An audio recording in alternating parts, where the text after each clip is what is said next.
Pagament de la taxa i inscripció a una borsa de treball en l'aplicació d'administració electrònica del BOIP.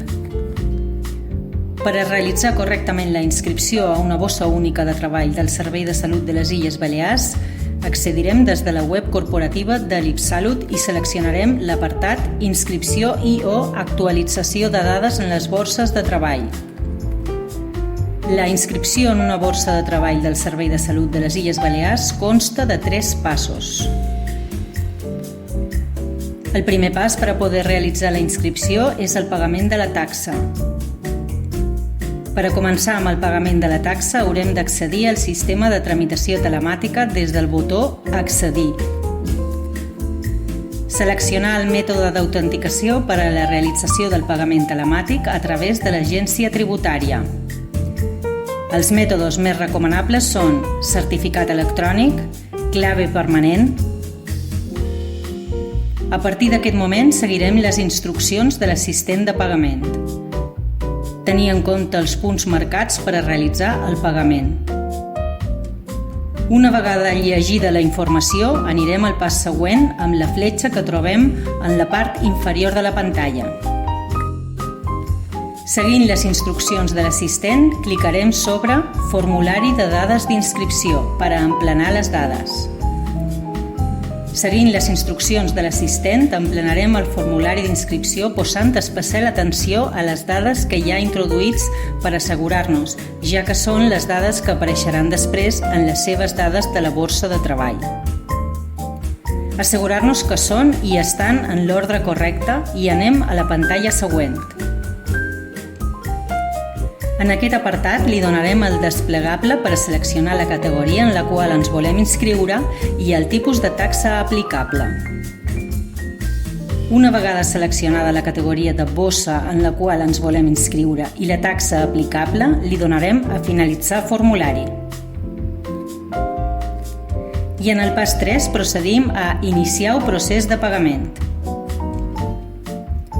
Abans d'efectuar el pagament, preferentment per via telemàtica i amb la targeta bancària, comprovarem que les dades d'inscripció en bossa són correctes. Introduirem les dades de la nostra targeta bancària i procedirem al pagament.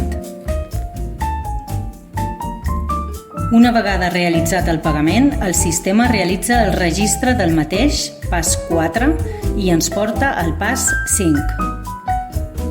Aquí hem de guardar el justificant de registre de la tramitació i el de documentació i dades aportades. I el més important, donar-li el botó de sortir del tràmit. Una vegada pagada la taxa, accedirem a la web de candidat o a través del punt 2 inscripció/actualització web del candidat o bé accedint directament clicant en el botó web del candidat. Ens identificarem amb algun dels mètodes d'identificació que ens apareix i accedirem a la nostra web del candidat. El primer pas a realitzar és accedir a la nostra gestió curricular per a introduir totes les nostres dades. 1. Dades personals. 2. Titulació i altres dades. 3. Gestió de mèrits. Les dades que apareixen en els requadres ombrejats en blau són els que hem introduït a l'hora de realitzar el pagament. Per això és important que comprovem abans de pagar que són i estan en l'ordre correcte, ja que després queden fixos.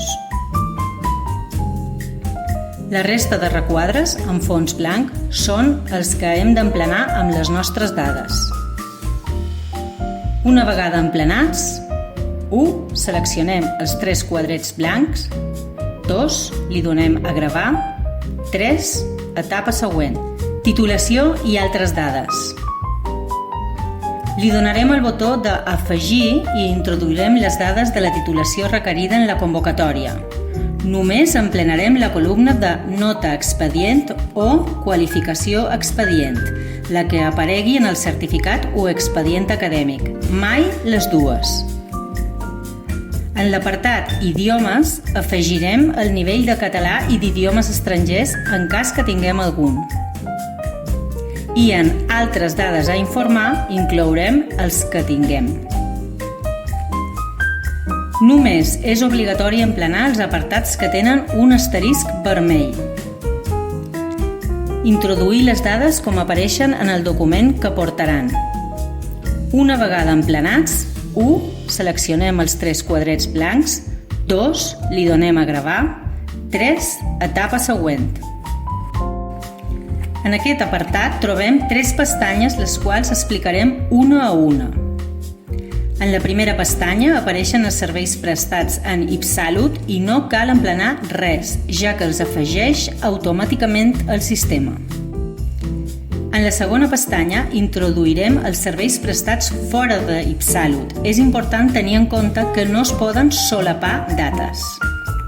Llegir la convocatòria de la nostra categoria per a saber els serveis prestats que computen i els que no, per a no introduir serveis prestats inútilment. En la nostra categoria li donem a consultar i una vegada dins de la categoria clicarem en Convocatòria. En la tercera pestanya introduirem els mèrits de formació, docència i activitats científiques, que també consultarem en la convocatòria, les matèries que són puntuables i les que no, tenint en compte que hi ha categories, normalment no sanitàries, en les quals no són puntuables les docències i activitats científiques. En la columna Denominació, introduir exactament el que posa, el curs, congrés, etc. Tenir en compte que prevalen els crèdits sobre les hores i que en cas que en el document apareguin els dos, només introduirem un. Continuem amb els següents apartats.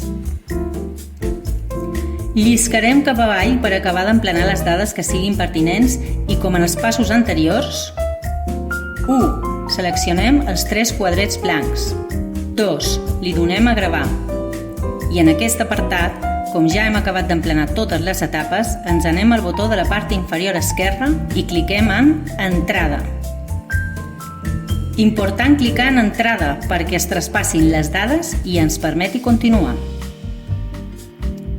Una vegada acabada la introducció de dades en Gestió curricular, realitzarem la inscripció a Borsa d'Ocupació Temporal des de l'apartat de Borses d'Ocupació Temporal. Seleccionarem la bossa en la qual ens vulguem registrar en aquest moment, ja que podem estar inscrits en diverses categories i farem clic sobre la icona Registrar. El missatge que ens apareix és només informatiu. Ens informa que en el termini d'un any natural tenim 4 possibilitats de canviar les preferències i ens indica quantes portem realitzades. Cliquem en OK i continuem. Per defecte, el sistema ens mostra en primer lloc les preferències vigents. Les dades d'aquesta pestanya són fixos i no els podem modificar. Són les dades que tenim marcades com a preferències. En cas que els vulguem modificar, hem d'anar a la tercera pestanya, Preferències. Consta de 3 apartats, els quals cal emplenar. 1. Disponibilitat del candidat. 2. Zona geogràfica. 3. Altres preferències més àrees específiques. Alerta en emplenar aquestes àrees perquè han de complir els paràmetres que s'indiquen en vermell en la part inferior. Disponibilitat del candidat. És l'apartat on indicar si volem estar disponible o no disponible perquè ens cridin, tenint en compte que la nostra selecció serà efectiva el dia 1 del mes següent al moment en el qual realitzem la selecció i o canvi de disponibilitat. Zona geogràfica. Seleccionarem les àrees o gerències on volem treballar, tenint en compte que si seleccionem atenció especialitzada o atenció primària general, seleccionem totes les illes, per la qual cosa és molt important posar especial atenció a la nostra selecció. Altres preferències. Modalitats de vinculació temporal. Seleccionem el tipus de contracte que volem que ens facin. Altres preferències, àrees específiques. Només si compleix el requisit veure nota 1. Es troba en la part inferior de la pantalla en color vermell. Una vegada emplenades totes les preferències, clicarem en el botó que es troba en la part inferior dreta de la pantalla que posa Registrar. Una vegada que hem clicat el botó Registrar, ens apareixerà un missatge en la part superior esquerra amb el missatge S:/PS-PS-PS-011. Significa que ho hem registrat correctament i en aquest moment hem finalitzat la nostra inscripció en Borsa Única del Servei de Salut.